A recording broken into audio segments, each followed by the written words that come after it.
is the polar plane, is the polar plane। ठीक है बेटा, अब ध्यान दीजिए यहाँ पे। अब हम लोग इक्वेशन ऑफ पोलर प्लेन, तो आपसे मान लीजिए एग्जाम में जब क्वेश्चन बोलेगा तो आपको वही जो स्टेटमेंट लिखाया गया वही आपका स्टेटमेंट दे सकता है। आगे बोल सकता है टू फाइंड द, या फाइंड द, ऐसा, या स्टार्ट में बोल सकता है find the equation of polar plane with respect to the conicoid ax square plus का by स्क्वायर प्लस का cz square is equal to 1, ऐसा भी कर सकता है। ठीक है ना, ध्यान दीजिए यहाँ पे। तो पहले इक्वेशन ऑफ कॉनिक्वाड, आइए सर इक्वेशन पर निकालते हैं पोलर प्लेन का equation of conicoid. Equation of conicoid ax square plus का by स्क्वायर प्लस का cz square is equal to 1, equation number first. अब जो APQ है वो सेकेंड है तो एक लाइन ही, उसका इक्वेशन लिखते हैं। उसका क्या लिखते हैं? Equation. Let the equation of second, मतलब उस लाइन का, है ना, वो क्या है? लाइन ही तो है।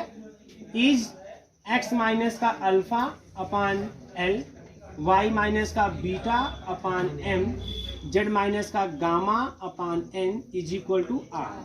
ठीक है ना, अल्फा बीटा गामा क्या है? क्या रखेंगे यहाँ पे? मैं लिख देता हूँ alpha beta gamma is the coordinate of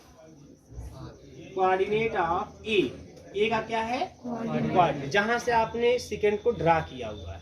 clear है ना, जहां से आपने सेकंड को ड्रा किया हुआ है उसी का कोऑर्डिनेट है कौन? Alpha beta gamma. ठीक, अब यहाँ से देखिए, अब चूंकि सेकंड है ये उस लाइन का इक्वेशन है जो कॉनिक्वाड को पी और क्यू पे मीट कर रहा है। उस लाइन का इक्वेशन है जो कॉनिक्वाड को पी और क्यू पे क्या कर रहा है? मीट कर रहा है। तो दो पॉइंट पे तो मीट कर ही रहा है पी और क्यू पर। तो जब हम एनी पॉइंट निकालेंगे तो वह उस पॉइंट को भी दर्शाएगा जो जिस पर वो पी और क्यू पर मीट कर रहा है ना।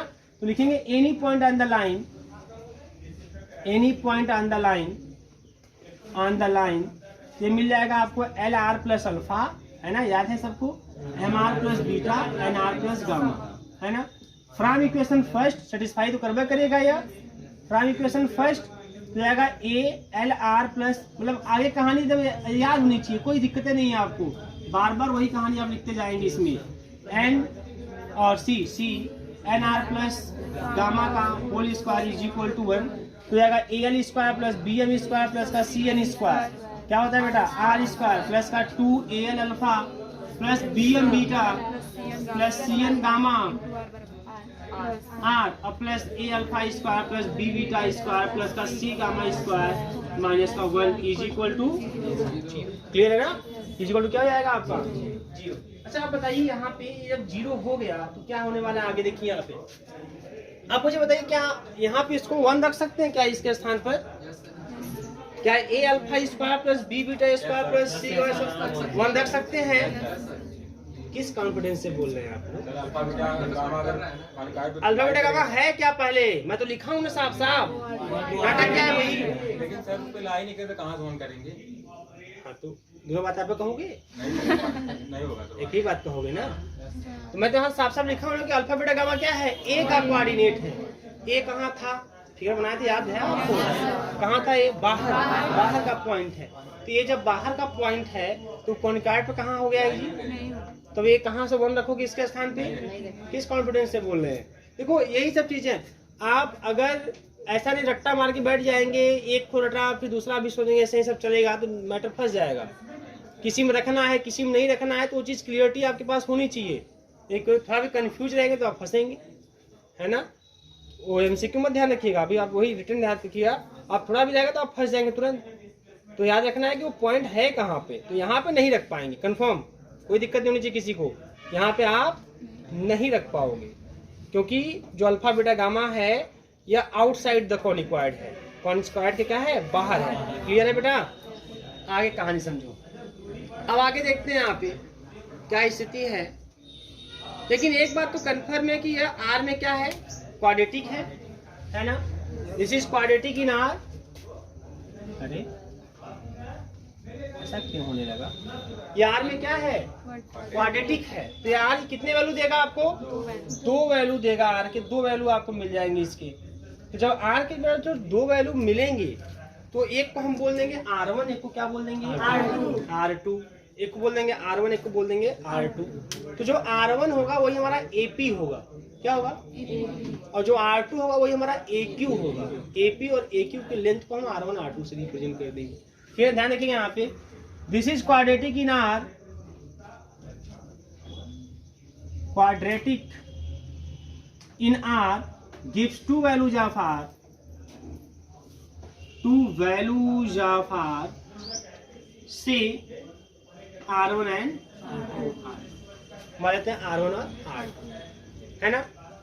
मतलब आप यहाँ पे कहीं ध्यान रख लेंगे कि जो AP है उसी को R1 से दिखा रहे हैं, जो AQ है उसी को से दिखा रहे हैं R2 से। लेट कर लेते हैं बेटा रो इज इक्वल टू AR, मतलब AR के लेंथ को हम किससे दिखा दे रहे हैं, रो से। AR के लेंथ को किससे दिखा दे रहे हैं, रो से। कुछ से दिखा सकते हैं, है ना, ऐसे मैंने रो लिख दिया, ठीक है। AR इज इक्वल क्या कर दिया, रो। तो अब AR है क्या, सिंस AR है क्या, AP और AQ का हार्मोनिक मीन है, तो AR है 2AP AQ, AP plus AQ है, means rho is equal to बेटा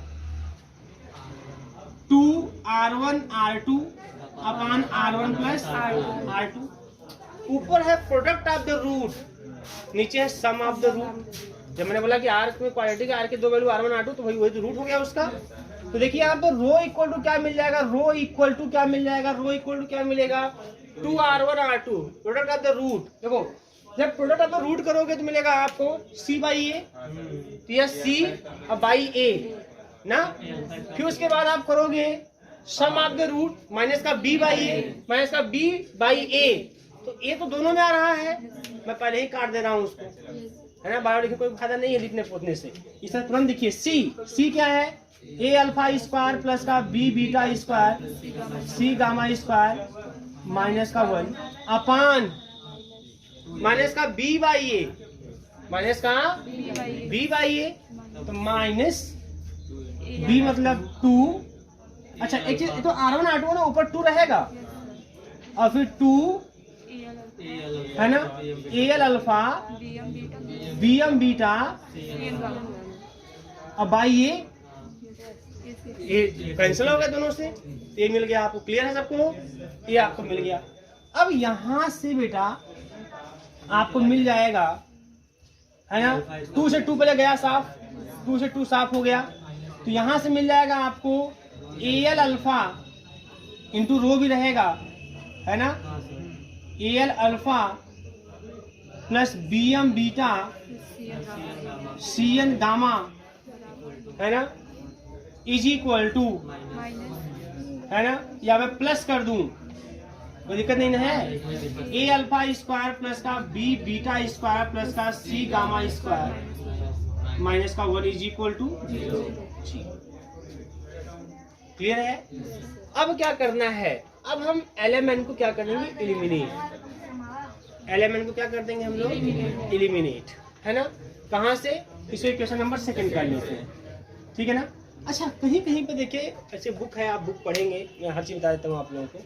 कहीं कहीं पे क्या होता है कि जब बुक आप पढ़ेंगे तो जो R है, जो R जो ऐसा पॉइंट है जो AP और AQ का हार्मोनिक मीन के बाद मिलता है हमें, तो जो R है उसका कोऑर्डिनेट कहीं कहीं पे लोग मान लेते हैं XYZ, capital X capital Y capital Z, उस R का coordinate capital X capital Y capital Z। तब लोग क्या करते हैं, किसी किसी बुक में एलिमेंट को जब इलिमिनेट किया है तो यल के स्थान पर लिखा है capital X minus alpha, small x minus alpha नहीं, कैपिटल X माइनस अल्फा, और यम को लिखा है कैपिटल Y माइनस बीटा, और यन को लिखा है कैपिटल Z माइनस गामा, ऐसा लिखा हुआ है। बात समझ में आ रही है ना। लेकिन उससे कोई विशेष मतलब नहीं है, कोई विशेष फर्क पड़ने वाला उससे नहीं। बात समझ में आ रही है। तो कहीं कोई ऐसा लिखा है वो चीज लास्ट में X Y capital X capital Y capital Z में वही चीज लिख दिया है, मतलब जो यहाँ पे हम लोग इक्वेशन लाएंगे एक्स वाई जेड में स्मॉल में, वही वहाँ पे कैपिटल भी ला सकते हैं, कोई समस्या उसमें नहीं है। लेकिन जब कैपिटल आप लिखेंगे तो आप बोलेंगे कि capital X capital Y capital Z क्या है, capital X capital Y capital Z is the coordinate of R। R का क्या है, कोऑर्डिनेट है। ठीक है, रुकिए सर दे रहे हैं तुरंत, 2 मिनट दे रहे हैं आपको। अब इसके बाद थोड़ा सा काम दे दें लोगों को। अब क्या करना है, आप इलिमिनेट कर देंगे, इलिमिनेटिंग एलिमेंट फ्रॉम इक्वेशन 6। रख दीजिए 11 की वैल्यू डायरेक्ट ही रख दीजिए, x minus alpha Y minus beta Z minus gamma. रख के बताइए क्या आ रहा है रिजल्ट। 11 को एलिमिनेट कीजिएगा for equation from equation second से, तो आप ये भी याद रखेंगे कि इसके लिए एंड फॉर आर, ये सब आर के लिए सब काम हो रहा है। आर के लिए small R is equal to rho आप समझेंगे, क्या समझेंगे? Small R is equal to, यहाँ पे आर भी लेंथ ही है ना, तो रो है वो ए आर का लेंथ है, तो स्मॉल आर के स्थान पे रो मत समझ रहे हैं। मतलब समझिए यहाँ पे जब आप एलिमिनेट करिएगा तो यल को एलिमिनेट करेंगे एक्स माइनस अल्फा से, लेकिन आर के स्थान पे ही मैंने क्या बोला, कैपिटल आर के लिए आर कोई रो मानेंगे तो एक्स माइनस अल्फा की वैल्यू आएगी यल रो, आर के स्थान क्या हो जाएगा रो, ऐसे समझेंगे खाली यल रो, तो यल रो की वैल्यू क्या होगी एक्स माइनस अल्फा, तो यहाँ से यल रो की वैल्यू लिखिएगा एक्स माइनस अल्फा, फिर यम रो की वैल्यू लिखिएगा वाई माइनस बीटा, और यन रो की वैल्यू हाँ मल्टीप्लाई करके, क्योंकि आर की बात हो रही है ना, मैं आपको बताया ना कैपिटल एक्स कैपिटल वाई वाला मैटर, वही मैटर एक्चुअली है। तो चीज़ आपको थोड़ा जल्दबाजी में छूट गया, ये कर लीजिए, करिए दूं मैं हाँ सर कर दीजिए, हाँ जो डार्क है उसको रहने दीजिए, बाकी जी जी। तो यहाँ से क्या हो जाएगा, यहाँ से जाएगा देन, तो यहाँ से हाँ ए रो मतलब वही कैपिटल आर के लिए small R is equal to rho, तो उसी सब निकालेंगे आप, X minus alpha is equal to हो जाएगा यल रो, और किसी किसी बुक में वही लिखा है यल रो बराबर कैपिटल एक्स माइनस अल्फा, कोई दिक्कत नहीं होनी चाहिए। तो देखो यहाँ पे रो यल सब में रो आएगा, तो ए अल्फा तो हैया है, और रो यल के स्थान पे एक्स माइनस अल्फा, यम बीटा तो हैया है, ध्यान दीजिएगा, और रो क्या क्या क्या, अच्छा यम कहाँ लिख दिए भाई,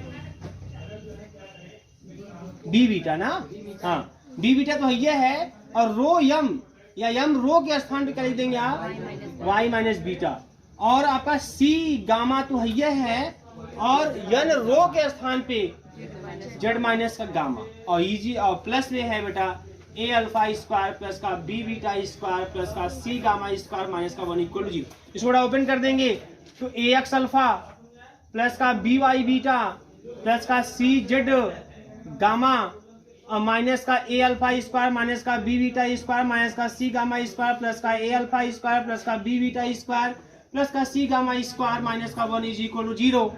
ए alpha square B beta square C gamma square A alpha square B beta square C gamma square cancel, then you get A X alpha plus का बी वाई बीटा प्लस का C Z gamma is equal to 1। This is the equation of polar plane, ठीक है ना। तो ये L और रो L into rho के स्थान पे R कैसे L रो, देखिए यहाँ पे जो x माइनस अल्फा अपन आप यह लिखिए इस तरीके से यम Z minus gamma upon n तो इक्वल टू r है ना।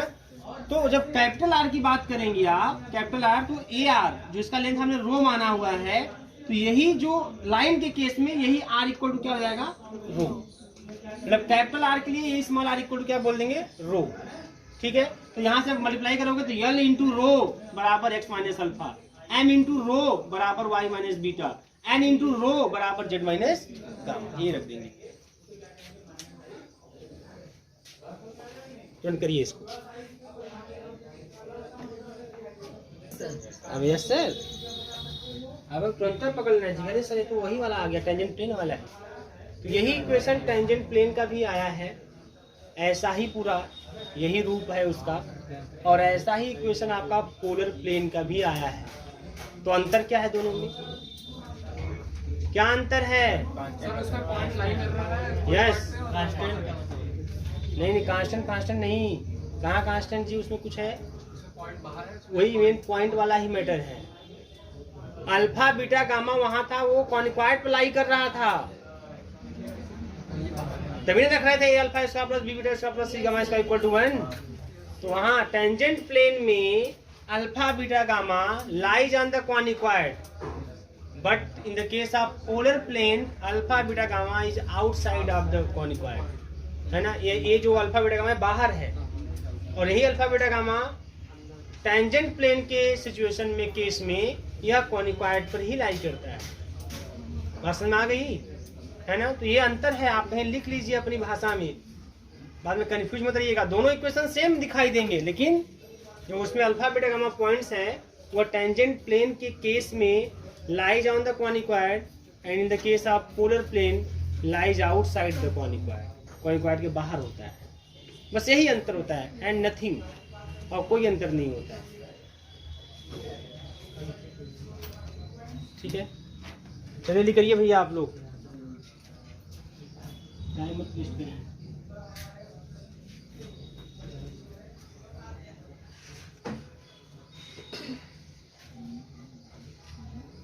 बेटा एक काम कीजिए, नोट में लिख ही लीजिए, मैं लिखाई देता हूँ। इफ, हाँ ठीक है, जो लिख लिए नहीं, जो नहीं लिखे लिख लें। इफ कैपिटल ए जो पॉइंट है, इफ कैपिटल ए जो पॉइंट है, ब्रैकेट में लिखेगा अल्फा बीटा गामा, कोऑर्डिनेट उसका अल्फा बीटा गामा, ठीक है। लाइज ऑन द क्वानिक्वायड, अगर यही जो पॉइंट है कहाँ लाई कर जाए, जो ये यहाँ पे आप लिए हैं कहाँ लाई कर जाए, क्वानिक्वायड पे लाई कर जाए। Lies on the conicoid the polar plane of A, the polar plane of A, the polar plane of A and the tangent plane at capital A,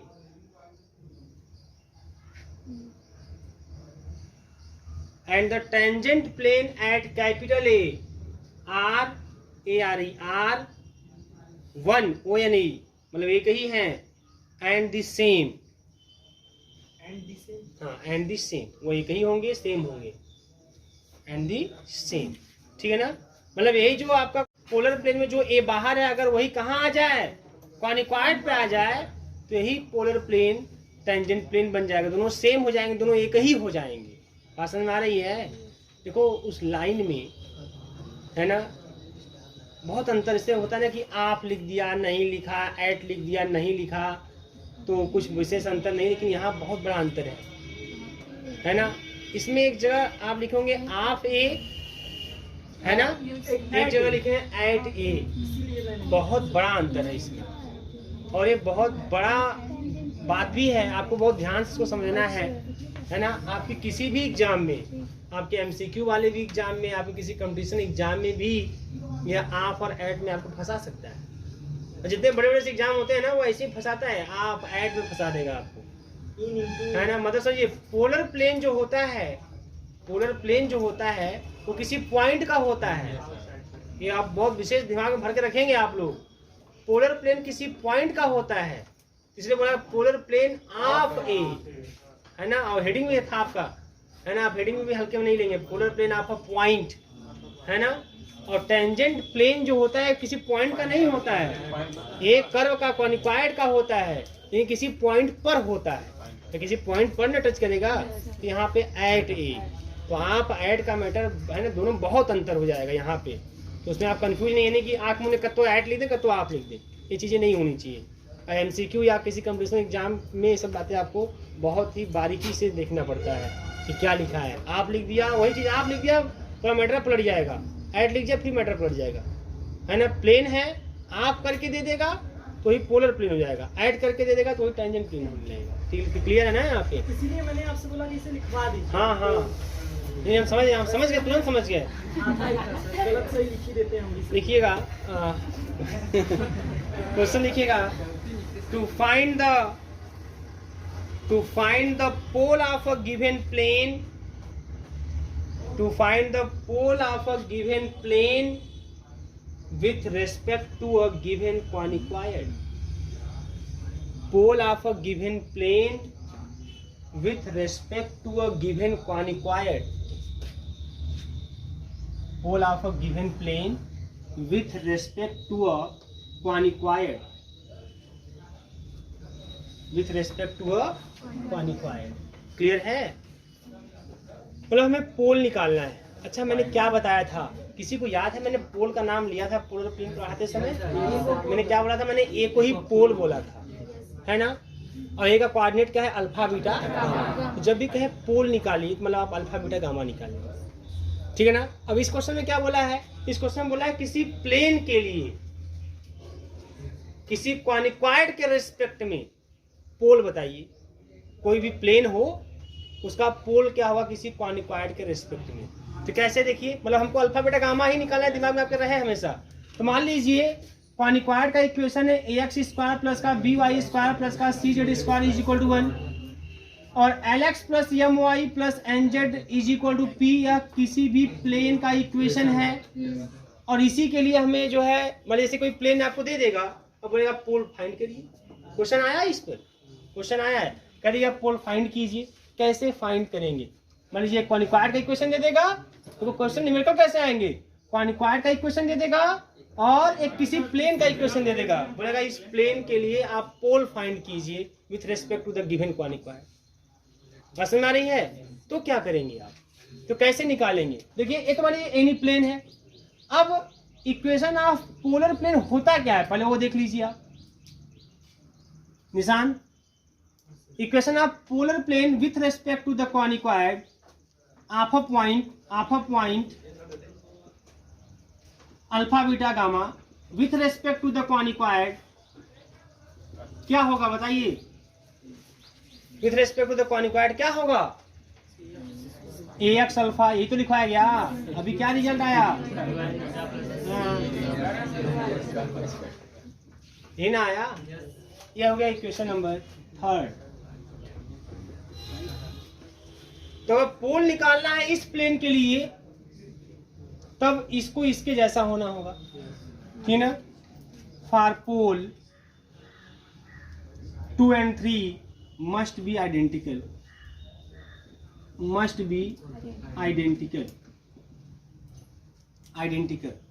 then तब क्या होगा? तो x का l upon a alpha, m upon b beta, n upon c gamma, p upon 1। तो alpha beta gamma is the pole, then alpha की value l upon A P, beta की value, क्या बात है, गामा की value n अपान। तो यही जो आपका है पोल है। मतलब क्या करना है आपको, जब भी किसी क्वानिक्वायड का इक्वेशन देगा और किसी प्लेन का इक्वेशन देगा, तो क्वानिक्वायड का देगा तुरंत एबीसी मालूम पड़ जाएगा आपको, और प्लेन का देगा तुरंत आपको एलएमएन और पी मालूम चल जाएगा।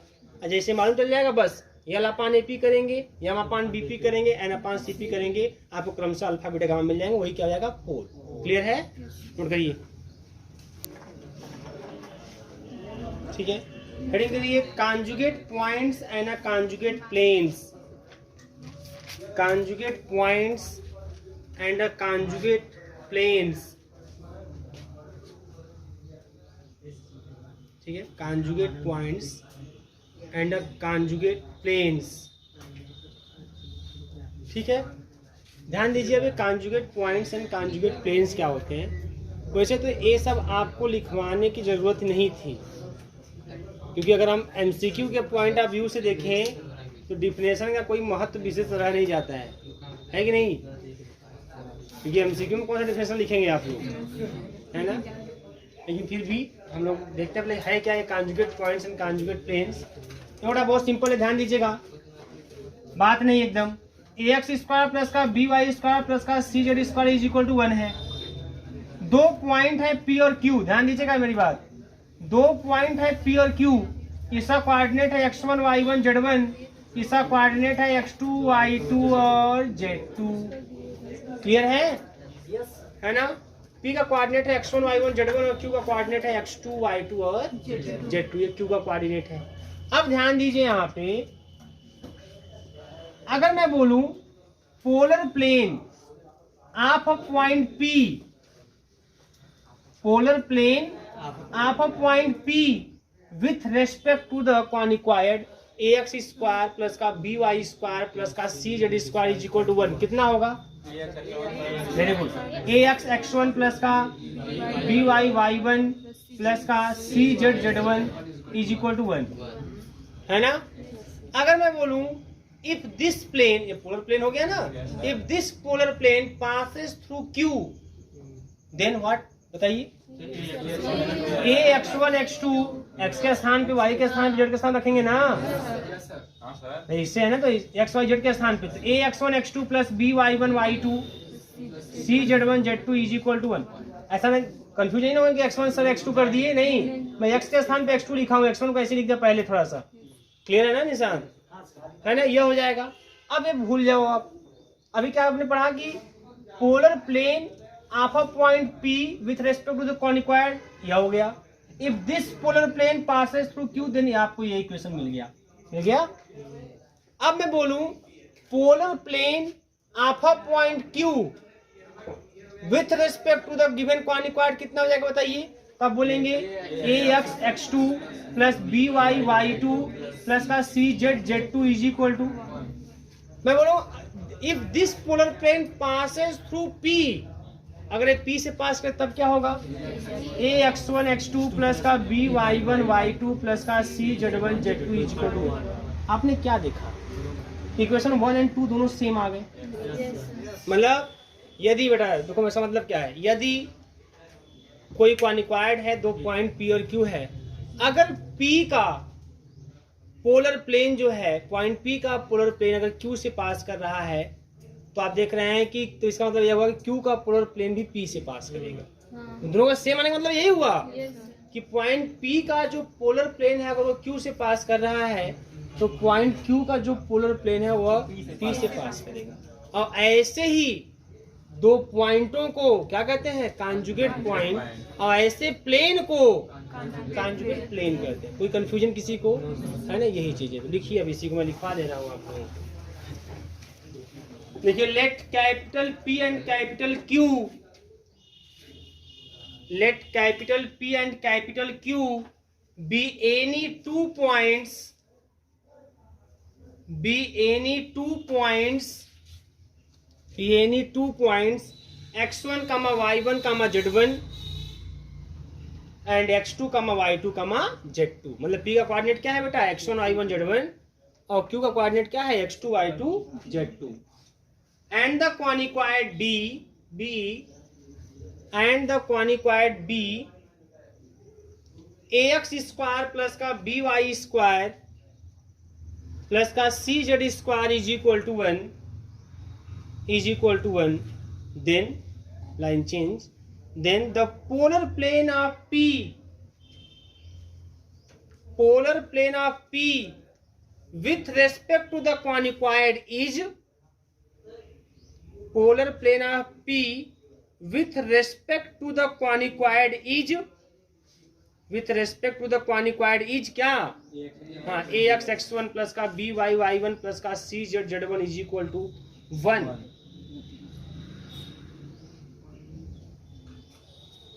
हो गया बेटा 1, ठीक है। देखिए, if this polar plane, if this polar plane, if this polar plane passes through Q, passes through Q, then तब क्या होगा,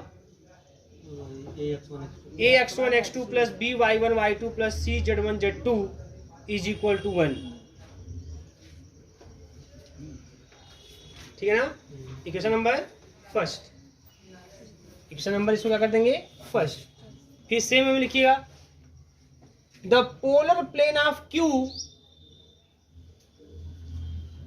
the polar plane of Q with respect to the conicoid, with respect to the conicoid is क्या होगा बेटा, ax x2 plus by y2, है ना, मैं जानबूझ से लिखा ज्यादा थोड़ा सा, लेकिन वह है मतलब वही उतना ही काफी था, लेकिन फिर लिख दिए पूरा, ax x2 plus by y2 plus cz z2 is equal to 1 if this plane passes through P, if this plane passes through P, passes through P, then तब क्या होगा बेटा, वही ax1 x2 plus by1 y2 plus cz1 z2 is equal to 1, ax1 x2 plus by1 y2 plus cz1 z2 is equal to, equation number 2। Equation 1 and 2 are the same, दोनों same है। Equation 1 and 2 are the same. This shows that ये क्या शो कर रहा है? This shows that the polar, ऐसे लिखिएगा, if the polar plane of P, if the polar plane of P passes through Q, इसका मतलब क्या है कि if the polar plane of P passes through Q, then if the polar plane of P passes through Q, then the polar plane of Q, then the polar plane of Q also passes through क्या? P। Clear है ना? ठीक है, समझेंगे तब लिख पाएंगे, नहीं समझेंगे तो फिर रट्टा मार देंगे तो कंफर्म आप कंफ्यूज होंगे, और समझेंगे तो कुछ है नहीं, अपनी भाषा में लिख देंगे, है ना? और वो सिंपल भाषा है, कोई दिक्कत तो है नहीं। पासेस थ्रू P हो गया। आगे लिख लीजिए बेटा, यहाँ पे पासेस थ्रू P लिखिए, two such point TWO, two such point, कौन point? P and Q, two such point P and Q are called conjugate points।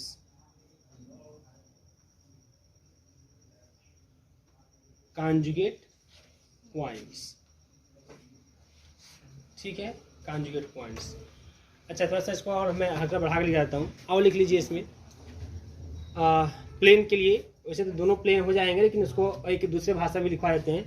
देखिए, इफ S1 and S2, थोड़ा सा हम डिटेल लेके जा रहे हैं, if S1 and S2 be the two